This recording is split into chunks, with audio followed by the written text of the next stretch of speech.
A los accionistas de Berkshire Hathaway Inc. Charlie, mi socio desde hace muchos años, y yo tenemos la responsabilidad de administrar una parte de sus ahorros. No son a su confianza. Nuestro cargo conlleva la responsabilidad de informarles lo que nos gustaría saber y fuéramos el propietario ausente y ustedes el administrador. Nos complace comunicarnos directamente con ustedes a través de esta carta anual y también durante la junta anual. Nuestra política es tratar a todos los accionistas por igual. Por lo tanto, no mantenemos conversaciones formalistas ni grandes instituciones. Siempre que es posible, también publicamos comunicados importantes los sábados por la mañana para que los accionistas y los medios de comunicación tengan el máximo tiempo para asimilar las noticias antes de la apertura de los mercados del lunes. Una gran cantidad de datos y cifras de Berkshire exponen en el formulario 10K anual que la compañía presenta periódicamente ante la SEC que reproducimos en las páginas K1 a K119. Algunos accionistas encontrarán esta información interesante. Otros simplemente preferirán saber qué Charlie y yo consideramos nuevo o interesante en Berkshire. Lamentablemente, en 2021 hubo pocas acciones de ese tipo. Sin embargo, logramos avances razonables en el aumento del valor intrínseco de sus acciones. Esa ha sido mi principal responsabilidad durante 57 años y seguirá siéndolo. Lo que Berkshire posee una amplia variedad de empresas. Algunas en su totalidad, otras solo parcialmente. El segundo grupo consiste principalmente en acciones ordinarias negociables de importantes empresas estadounidenses. Además, poseemos algunas acciones no estadounidenses y participamos en varias empresas conjuntas u otras actividades de colaboración. Sea cual sea nuestra forma de propiedad, nuestro objetivo es realizar inversiones significativas en empresas con ventajas económicas, duraderas y un director ejecutivo de primera clase. Ten en cuenta, en particular, que invertimos acciones en función de nuestra expectativa sobre su rendimiento comercial a largo plazo y no porque las consideremos vehículos para los movimientos oportunos del mercado. Este punto es crucial. Charlie y yo no somos selectores de acciones, somos selectores de negocios. Cometo muchos errores. En consecuencia, nuestra extensa cartera de negocios incluye algunas empresas con una economía verdaderamente extraordinaria. Muchas otras con buenas características económicas y algunas con un rendimiento marginal. Una ventaja de nuestro segmento de acciones ordinarias es que, en ocasiones, resulta fácil adquirir participaciones en empresas excelentes a precios excelentes. Esta experiencia de disparar peces en un barril es muy poco frecuente en las transacciones negociadas y nunca ocurre en masa. También es mucho más fácil salir de un error cuando se ha cometido en el mercado. Sorpresa, sorpresa. Aquí algunos datos sobre su empresa que a menudo sorprenden, incluso a los inversores más experimentados. Mucha gente percibe a Berkshire como una colección grande y algo extraña de activos financieros. En realidad, Berkshire posee y opera más activos de infraestructura con sede en USA, clasificados en nuestro balance como propiedad, planta y equipo, que cualquier otra corporación estadounidense. Esa supremacía nunca ha sido nuestro objetivo. Sin embargo, se ha convertido en un hecho. Al cierre del año, esos activos de infraestructura nacionales figuraban en el balance de Berkshire por valor de $158,000 millones. Esa cifra aumentó el año pasado y seguirá aumentando. Berkshire siempre estará en crecimiento. Cada año, su empresa realiza pagos sustanciales de impuestos federales sobre la renta. En 2021, por ejemplo, pagamos $3,300 millones, mientras que el Tesoro de USA declaró ingresos totales por impuestos corporativos de $402,000 millones. Además, Berkshire paga importantes impuestos estatales y extranjeros. Cedí en la oficina es una afirmación irrebatible cuando la hacen los accionistas de Berkshire. La historia de Berkshire ilustra vívidamente la invisible y a menudo poco reconocida colaboración financiera entre el gobierno y las empresas estadounidenses.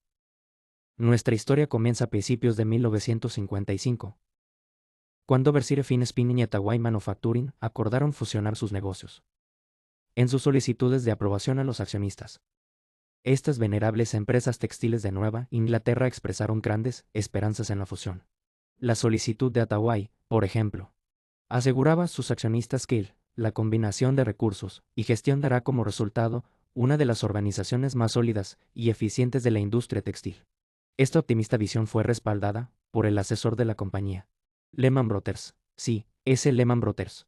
Estoy seguro de que fue un día de alegría tanto en Farriver, Berkshire, como en Ford, Hathaway, cuando se consumó la unión. Sin embargo, después de que las bandas dejaran de tocar y los banqueros se fueran a casa, los accionistas cosecharon un desastre. En los 9 años posteriores a la fusión, los propietarios de Brexit presenciaron cómo el patrimonio neto de la compañía se desplomaba de 51,4 millones de dólares a 22,1 millones. En parte, esta disminución se debió a la recompra de acciones, dividendos imprudentes y cierres de plantas. Pero 9 años de esfuerzo por parte de miles de empleados también resultaron en pérdidas operativas. Las dificultades de Brexit no eran inusuales. La industria textil de Nueva Inglaterra había entrado, silenciosamente, en una marcha de la muerte prolongada e irreversible. Durante los 9 años posteriores a la fusión, el Tesoro de Estados Unidos también sufrió las consecuencias de los problemas de Brexit. En total, la compañía pagó al gobierno solo $337,000 en impuestos sobre la renta en ese periodo, unos irrisorios $100 al día. A principios de 1965, la situación cambió. Brexit nombró una nueva administración que resignó el efectivo disponible y destinó prácticamente todas las ganancias a diversos negocios rentables, la mayoría de los cuales se mantuvieron en buena forma a lo largo de los años. Combinar la reinversión de ganancias con el poder de la capitalización hizo su magia, y los accionistas prosperaron. Cabe destacar que los propietarios de Brexit no fueron los únicos beneficiarios de ese cambio de rumbo. Su socio silencioso, el Tesoro de Estados Unidos, procedió a cobrarle a la compañía decenas de miles de millones de dólares en impuestos sobre la renta. Recuerdan los $100 diarios. Ahora, Brexit paga aproximadamente 9 millones de dólares diarios al Tesoro. Para ser justos con nuestro socio gubernamental, nuestros accionistas deberían reconocer e incluso pregonar que la prosperidad de Brexit se ha visto enormemente impulsada por la presencia de la compañía en Estados Unidos. Nuestro país habría prosperado espléndidamente desde 1965 sin Brexit. Sin embargo, sin nuestro hogar estadounidense, Brexit nunca se habría acercado a lo que es hoy. Cuando vean la bandera, den las gracias. A partir de la compra de National Indemnity por $8,6 millones en 1967. Brexit que ha convertido en el líder mundial en capital flotante de seguros, dinero que poseemos y que podemos invertir, pero que no nos pertenece, incluyendo una suma relativamente pequeña derivada de seguros de vida. El capital flotante total de Brexit ha crecido de 19 millones de dólares, cuando entramos en el negocio de seguros, a 147,000 millones de dólares. Hasta ahora, este capital flotante nos ha costado muy poco.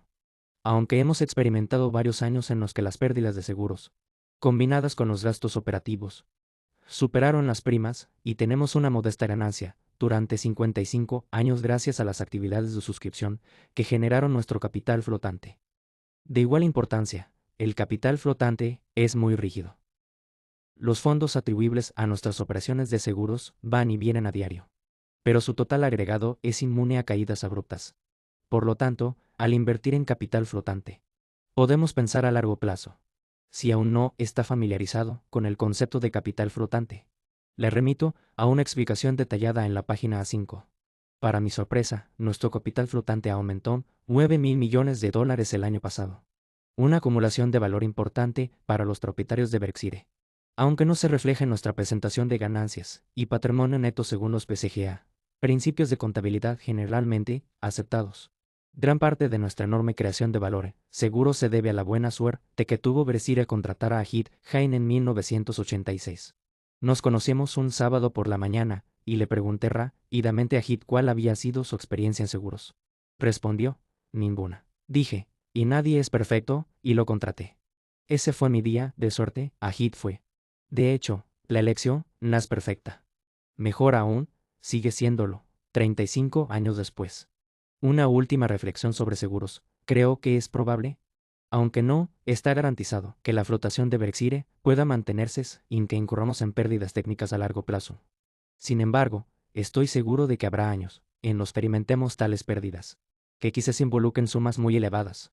Brexit está diseñada para gestionar catástrofes como ninguna otra aseguradora. Y esa prioridad seguirá siendo así mucho después de que Charlie y yo nos vayamos. Nuestros 4 gigantes. A través de Brexit, nuestros accionistas poseen docenas de empresas. Algunas de ellas, a su vez, tienen sus propias filiales. Por ejemplo, Marmon tiene más de 100 operaciones comerciales, que van desde el arrendamiento de vagones de ferrocarril hasta la fabricación de dispositivos médicos. Sin embargo, las operaciones de nuestras 4 grandes empresas representan una parte muy importante del valor de Berkshire. A la cabeza de esta lista se encuentra nuestro grupo de aseguradoras. Berkshire posee el 100% de este grupo, cuyo enorme valor flotante describimos anteriormente. Los activos invertidos de estas aseguradoras se ven incrementados aún más por la extraordinaria cantidad de capital que invertimos para respaldar sus promesas. El negocio de seguros está hecho a la medida de Berkshire. El producto nunca quedará obsoleto y el volumen de ventas generalmente aumentará junto con el crecimiento económico y la inflación. Además, la integridad y el capital siempre serán importantes. Nuestra empresa puede, y lo hará, tener un buen comportamiento. Por supuesto, existen otras aseguradoras con excelentes modelos de negocio y perspectivas. Sin embargo, replicar la operación de Berkshire sería casi imposible. Apple, nuestro segundo gigante, según su valor de mercado al cierre del año, es un tipo de holding diferente. En este caso, nuestra participación es de tan solo el 5,55%, frente al 5,39% del año anterior. Ese aumento parece insignificante, pero ten en cuenta que cada 0,1% de las ganancias de Apple en 2021 subió a $100 millones. No invertimos fondos de Berkshire para obtener nuestra acumulación. Las recompras de Apple fueron la solución. Es importante comprender que solo los dividendos de Apple se contabilizan en los informes de ganancias de Berkshire. Y el año pasado, Apple nos pagó $785 millones de ellos. Sin embargo, nuestra participación en las ganancias de Apple ascendió a la asombrosa cifra de $5.600 millones. Gran parte de lo que la compañía retuvo se utilizó para recomprar acciones de Apple. Una acción que aplaudimos. Tim Cook, el brillante CEO de Apple, considera con razón a los usuarios de los productos Apple como su primer amor. Pero todos sus demás grupos se interesan, bien se benefician de la gestión de Tim. BNSF, nuestro tercer gigante, sigue siendo la arteria principal del comercio estadounidense, lo que la convierte en un activo indispensable tanto para Estados Unidos como para Berkshire. Si los numerosos productos esenciales que transporta BNSF se transportaran en camiones, las emisiones de carbono de Estados Unidos se dispararían. Su ferrocarril registró ganancias récord de $6.000 millones en 2021. Cabe destacar que nos referimos al tipo de ganancias tradicional que preferimos. Una cifra calculada después de intereses, impuestos, depreciación, amortización y todo tipo de compensación. Nuestra definición sugiere una advertencia: los ajustes engañosos a las ganancias, por usar una descripción cortés, se han vuelto más frecuentes y fantasiosos a medida que las acciones han subido. Hablando con menos educación, diría que los mercados alcistas generan optimismo exagerado. Los trenes de BNSF recorrieron 229 millones de kilómetros el año pasado y transportaron 535 millones de toneladas de carga. Ambos logros superan con creces los de cualquier otra empresa de transporte estadounidense. Puede estar orgulloso de su ferrocarril. BHE, nuestro último gigante, obtuvo unas cifra récord de $4.000 millones en 2021. Esto representa un aumento de más de 30 veces con respecto a los $122 millones obtenidos en 2000, el año en que Berkshire adquirió por primera vez una participación en BHE. Actualmente, Berkshire posee el 91,1% de la compañía. El historial de logros sociales de BHE es tan notable como su desempeño financiero. En el año 2000, la compañía no contaba con generación eólica ni solar. En aquel entonces, se la consideraba simplemente un participante relativamente nuevo y minoritario en el enorme sector de las compañías eléctricas. Posteriormente, bajo el liderazgo de David Collier, BHE se ha convertido en una potencia de las compañías eléctricas, sin quejarse. Por favor, y una fuerza líder en energía eólica, solar y de transmisión en gran parte de Estados Unidos. El informe de Greg sobre estos logros aparece en las páginas A3 y A4. El perfil que encontrará allí no se corresponde, en absoluto, con esas historias de lavado de imagen verde tan de moda. BHE ha detallado fielmente sus planes y desempeño en energías renovables y transmisión cada año desde 2007. Para consultar más información, visite el sitio web de BHE en BRK Energy. Ahí verá que la compañía lleva mucho tiempo implementando medidas con conciencia climática que absorben todas sus ganancias. Hay más oportunidades por delante. BHE cuenta con la gerencia, la experiencia, el capital y el interés en los grandes proyectos energéticos que nuestro país necesita. además de la participación en Occidental, mencionada al pie, y nuestras diversas posiciones en acciones ordinarias. Berkshire también posee una participación del 26,6% en Kraft Heinz, contabilizada mediante el método de participación, no por valor de mercado, y registrada en $13.100 millones, y del 38,6% en Pilotco. Dealer en centros de viajes que registró ingresos el año pasado de $45.000 millones. Desde que adquirimos nuestra participación Pilot en 2017. Esta participación ha justificado un tratamiento contable de participación. A principios de 2023, Berkshire adquirirá una participación adicional en Pilot que elevará nuestra participación al 80% y permitirá la consolidación completa de los beneficios, activos y pasivos de Pilot en nuestros estados financieros. Letras del Tesoro de Estados Unidos. El balance de Berkshire incluye $144.000 millones en efectivo y equivalentes, excluyendo las participaciones de BNSF y BHE. De esta suma, $120.000 millones corresponden a letras del Tesoro de USA, todas con vencimiento inferior a un año. Esta participación deja a Berkshire financiando aproximadamente la mitad del 1% de la deuda pública nacional. Charlie y yo nos hemos comprometido a que Berkshire, junto con nuestras filiales, salvo BNSF y BHE, siempre mantendrá más de $30.000 millones en efectivo y equivalentes. Queremos que su empresa sea financieramente inexpugnable y que nunca dependa de la amabilidad de los conocidos, ni siquiera de amigos. A ambos nos gusta dormir tranquilos. Y queremos que nuestros acreedores, los demandantes de seguros, y usted también lo harán. Pero $144.000 millones es inconente suma, se lo aseguro. No es una expresión desquiciada de patriotismo. Charlie y yo tampoco hemos perdido nuestra abrumadora preferencia por la propiedad de empresas. De hecho, manifesté mi entusiasmo por ello, por primera vez hace 80 años. El 11 de marzo de 1942, cuando compré 3 acciones preferentes de City Service. Su precio fue de $114,75 y requirió todos mis ahorros. El promedio industrial Dow Jones cerró ese día en 99. Un hecho que debería gritarles: nunca apuesten contra Estados Unidos. Después de mi caída inicial, siempre mantuve al menos el 80% de mi patrimonio neto en acciones. Mi estatus de favorito durante ese periodo fue del 100%. Y lo sigue siendo. La posición actual de Berkshire, de aproximadamente el 80% en empresas, se debe a mi incapacidad para encontrar empresas enteras o pequeñas porciones de ellas, es decir, acciones negociables, que cumplan con nuestros criterios de inversión a largo plazo. Charlie y yo hemos pasado por posiciones similares con grandes cantidades desde efectivo en el pasado. Estos periodos nunca son agradables. Tampoco son permanentes. Y, afortunadamente, hemos tenido una alternativa medianamente atractiva durante 2020 y 2021 para invertir capital. Siga leyendo. Recompra de acciones. Hay 3 maneras de aumentar el valor de su inversión. La primera es siempre nuestra prioridad: aumentar la rentabilidad a largo plazo de las empresas controladas por Berkshire mediante el crecimiento interno o mediante adquisiciones.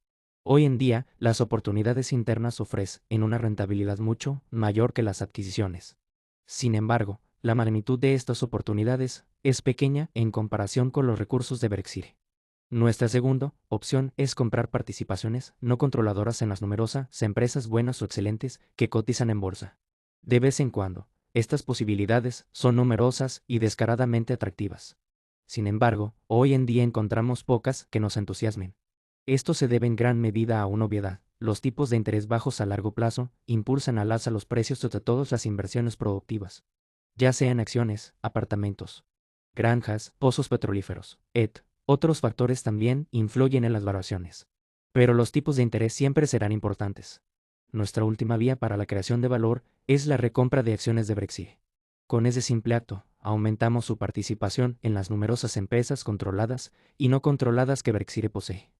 Cuando la ecuación precio-valor es correcta, esta vía es la más fácil y segura para que incrementemos su patrimonio, además de la acumulación de valor para los accionistas que siguen en activo. Otras 2 partes se benefician. Las recompras son ligeramente beneficiosas para el vendedor de las acciones recompradas y también para la sociedad. Periódicamente, a medida que las alternativas pierden atractivo, las recompras resultan convenientes para los accionistas de Berkshire. Por lo tanto, durante los últimos 2 años, Recompramos el 9% de las acciones en circulación al cierre de 2019 por un coste total de 51.700 millones de dólares. Este gasto dejó a nuestros accionistas actuales con aproximadamente un 10% más de todas las empresas de Berkshire, ya sean de su propiedad total, como BNI, CFI, o de propiedad parcial, como Coca-Cola y Moody's. Quiero recalcar que, para que las recompras de Berkshire tengan sentido, nuestras acciones deben ofrecer un valor adecuado. No queremos pagar de más por las acciones de otras empresas. Y sería una pérdida de valor y pagáramos de más al comprar acciones de Berkshire. A partir del 23 de febrero de 2022, desde finales de año, recompramos acciones adicionales por un coste de 1.200 millones de dólares.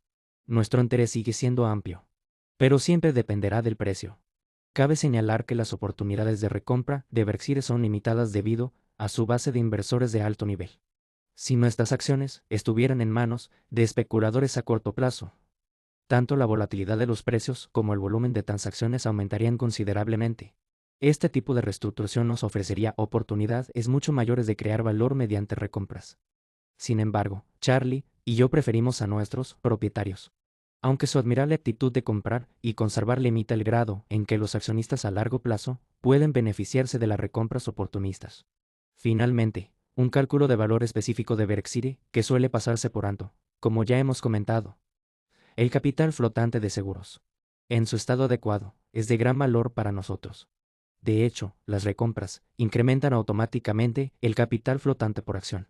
Esta cifra ha aumentado un 25% en los últimos 2 años, pasando de 79.387 por acción a 99.497 dólares. Una ganancia significativa que, como se ha señalado, se debe en parte a las recompras. Un hombre maravilloso y un negocio maravilloso.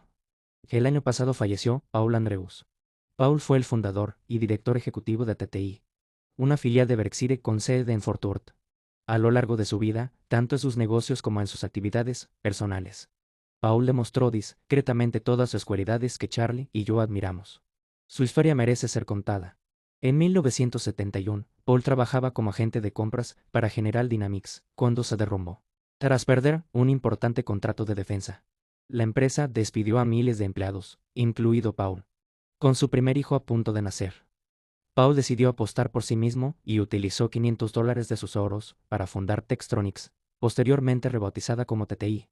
La empresa se estableció para distribuir pequeños componentes electrónicos, y las ventas del primer año ascendieron a $112.000. Hoy, TTI comercializa más de 1 millón de artículos diferentes con un volumen anual de 7.700 millones de dólares. Pero volvamos a 2006. Paul, a los 63 años, se sentía feliz con su familia, su trabajo y sus socios, pero tenía una preocupación persistente, acentuada porque recientemente había presenciado la muerte prematura de un amigo y consecuencias que esto trajo consigo para su familia y negocio. ¿Qué pasaría?, se preguntó Paul, 2006, con las muchas personas que dependían de él si fallecía inesperadamente. Durante un año, Paul debatió sus opciones. Vender a la competencia desde un punto de vista estrictamente económico. Esa era la opción más sensata. Al fin y al cabo, la competencia podía prever lucrativas sinergias, ahorros que se obtendrían al reducir drásticamente las funciones duplicadas en TTI. Pero un comprador así seguramente también conservaría su director financiero, su asesor legal y su departamento de recursos humanos. Por lo tanto, sus homólogos de TTI irían. Y qué lástima, si se necesitara a un nuevo centro de distribución. La ciudad del comprador sin duda se vería favorecida por encima de Fort Worth, independiente de los beneficios financieros. Aún concluyó rápidamente que vender a la competencia no era para él. Consideró, entonces, buscar un comprador financiero. Una especie que antes se denominaba, con razón, firma de compra apalancada. Paul sabía, sin embargo, que dicho comprador se centraría en una estrategia de salida. ¿Y quién podía saber cuál sería? Dándole vueltas a todo, Paul se dio cuenta de que no tenía ningún interés en entregar su creación de 35 años a un revendedor. Cuando Paul me conoció, me explicó por qué había descartado estas dos alternativas como compradores. Luego resumió su dilema diciendo, con mucha más tacto, después de un año de considerar las alternativas: quiero vender a Berkshire porque son los únicos que quedan. Así que hice una oferta y Paul dijo, sí. Una reunión, a un almuerzo, o un acuerdo. Decir que ambos vivimos felices para siempre es quedarse corto. Cuando Berkshire compró TTI, la empresa tenía 2.387 empleados. Ahora la cifra es de 8.043. Un gran porcentaje de ese crecimiento se produjo en Ford y sus alrededores. Los ingresos han aumentado un 673%. Cada año, llamaba a Paul para decirle que su salario debería aumentar considerablemente. Cada año, él me decía, o podemos hablar de eso el año que viene. Warren, ahora estoy demasiado ocupado. Cuando Bregaville y yo asistimos al funeral de Paul, conocimos a sus hijos, nietos, socios de toda la vida, incluido el primer empleado de TTI, y a John Roach, exdirector ejecutivo de una empresa de Fort Worth que Berkshire había adquirido en el año 2000. John había recomendado a su amigo Paul que fuera Omaha, sabiendo instintivamente que seríamos compatibles. En el funeral, Greg y yo nos enteramos de la multitud de personas y organizaciones que Paul había apoyado en silencio. Su generosidad era extraordinaria, siempre orientada a mejorar la vida de los demás, especialmente de los de Fort Worth. En todos los sentidos, Paul era un ejemplo a seguir. Asterisco, asterisco, la buena suerte, a veces extraordinaria, ha influido en Berkshire. Si Paul y John hubiéramos tenido un amigo en común, John Roach, TTI no había encontrado su hogar con nosotros. Pero esa generosa dosis de suerte fue solo el principio. TTI pronto conduciría a Berkshire a su adquisición más importante. Cada otoño, los directores de Berkshire se reúnen para una presentación a cargo de algunos de nuestros ejecutivos. A veces elegimos la ubicación en función de la ubicación de una adquisición reciente, lo que permite a los directores conocer al director ejecutivo de la nueva filial y obtener más información sobre las actividades de la adquirida. En otoño 2009, elegimos Fort Worth para visitar TTI. En aquel entonces, BNSF, cuya ciudad de origen también era Fort Worth, era la tercera mayor participación entre nuestras acciones negociables. A pesar de esa gran participación, nunca había visitado la sede del ferrocarril. Debo Sanek, mi asistente, programó la cena inaugural de nuestra junta directiva para el 22 de octubre. Mientras tanto, yo había acordado llegar más temprano ese mismo día para reunirme con Matt Rose, director ejecutivo de BNSF, cuyos logros admiraba desde hacía tiempo. Cuando fijé la fecha, no tenía ni idea de que nuestra reunión coincidiría con el informe de resultados del tercer trimestre de BNSF, que se publicó a última hora del 22. El mercado reaccionó mal a los resultados del ferrocarril. La gran recesión estaba en pleno apogeo en el tercer trimestre, y los resultados de BNSF reflejaban esa caída. El panorama económico también era sombrío, y Wall Street no se sentía favorable a los ferrocarriles, ni a muchas otras empresas.